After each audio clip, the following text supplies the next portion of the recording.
My name is Karla, and I consider myself my own version of an anime character. What I like about the anime figure is that the breasts are like sexualized and huge. I love large breasts. I have a boob fetish, as you would say. I feel like it's so empowering. Like, boobs are power. Like, they can get you anywhere in life. I love dressing up as anime characters. I love the style. When I walk down the street, I definitely do get a lot of negative attention, but I don't care. It doesn't censor me. Some people call me anime tits, and I love it. I started watching anime as a child, and at 17, I watched one of my favorite animes, and the main character had huge boobs, and she was a sexy female warrior, and she didn't care. She fought with a sword with her boobs out, and I was like, oh my God, I want to be that when I grow up. I was always a very shy child. I always was flat-chested, which is why surgery for me has been very empowering. I'm 24 years old and I've already had 4 breast augmentations. I've had my butt done. I've had 2 rounds of liposuction on my abdomen, rhinoplasty, fat transfer to my lips. I'm still not where I want to be. I had a breast complication and now my breasts look like they're 2 different people. So I have to fix it. But I want people to look at me and be like, oh, she's fake, you know? And I want to be like, hell yeah, I'm fake. Like, I don't care. I want to look that way.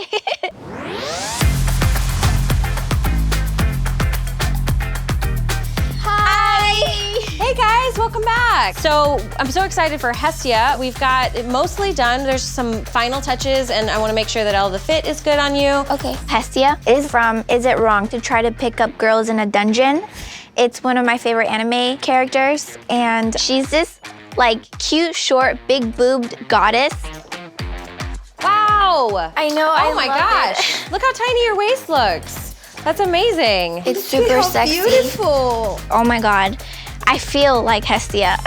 I feel great. I feel really sexy. Like I'm ready to jump into the TV. If I had my own anime, I think it would be like going from this really skinny, bashful nerd student in high school, and at night she fights crime and she becomes this big-boobed, super thick, sexy female warrior. She's really addicted to see these Japanese cartoons. And she'll be like, change the channel. I'm tired of you watching these stupid Japanese cartoons. I want to watch my novela. Well, I think it looks amazing. We've got some minor adjustments. I know I'm going to take it in on the sides here for you just so it's a little more open in the bust. Just remember when you're fixing it that this boob is a bit smaller. This one is 1600 cc's and this one's 1300 cc's. But I'm going to go see Dr. Nassif and Dr. Dubrow. Hopefully they can operate on me and make it bigger. No. Karla, she wanna be an anime character, and I worry about this situation because it's out of control. This is so big. It's huge. You already promised to me, and I am not agree with this. Yeah, I mean, I'll go smaller. I'm really trying to keep the peace with my mom, but I need to go bigger. And I'm going to go as far as I have to in order to get the vision that I have in my mind.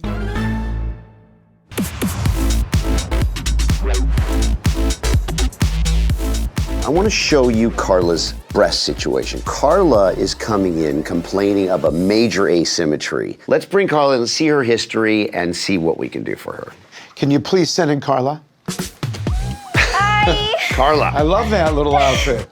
Thank you. Nice to meet you. Nice to meet you. Hi, Karla. Terry Dubrow. Pleasure to meet you. Nice to meet you.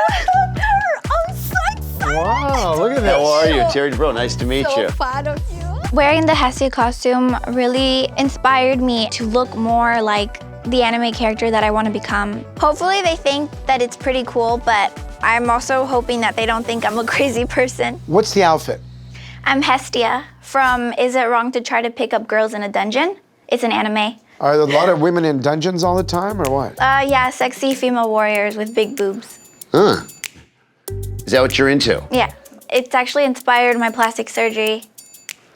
Oh, really? Yeah, very big boobs, very tiny little nose, tiny waist, and a cute bum. So that's the look that I've been trying to go for. And when I turned 21, I had my first breast augmentation. It was 470 cc. And then— Was that silicone or saline? Silicone. All right.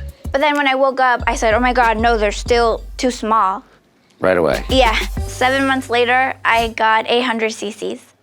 So you doubled. Yeah, Same doctor? yeah, same doctor. Without my permission. You didn't tell mom you were going She didn't there. tell me. And I told her, your boobs look so big. And she said, no, Mom, it's a dress. But 800 is a lot smaller than this, right? Yeah, Yeah. I got them done again. 1600 cc's saline. Did you know about that one?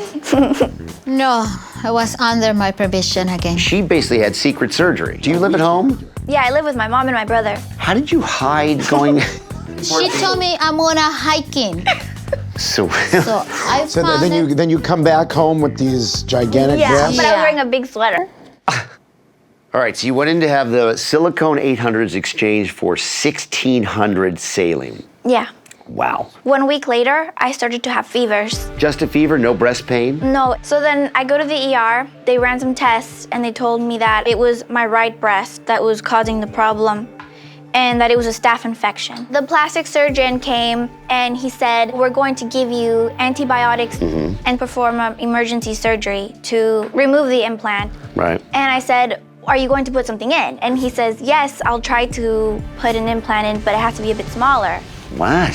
What? It's been like about 2 months since I've been out of the hospital, and I feel fine. How long were you on antibiotics for? I'm still on them currently. You got very lucky.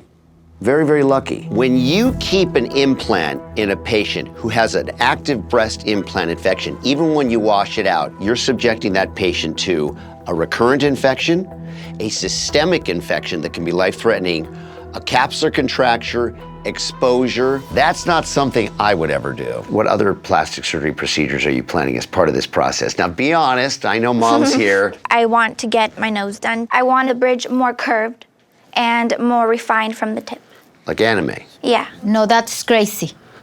What else? I want to make this breast 1600, and also in the near future I want to go up to 2000 cc's because that's my goal. You told me you wanna take the big one and leave the small one, and you wanna change the big one for the small one. Oh, see, that's By the what way, I You you're- do. told by me. the way, mom, You you're You believing her? promised to me.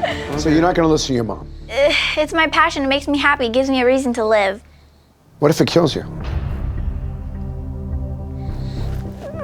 So why don't we go in the exam room and maybe we can give you some really good advice and help you, huh? You're going to hear some advice, but you're not going to like it. I'm just telling you that right now. You might like my advice. You're not going to like mine. Okay, so this one is your non-involved side. This has 1600 cc's. It's not encapsulated, but it's very tight because it's just very big. Now this one, you just had a recent infection in. Yeah.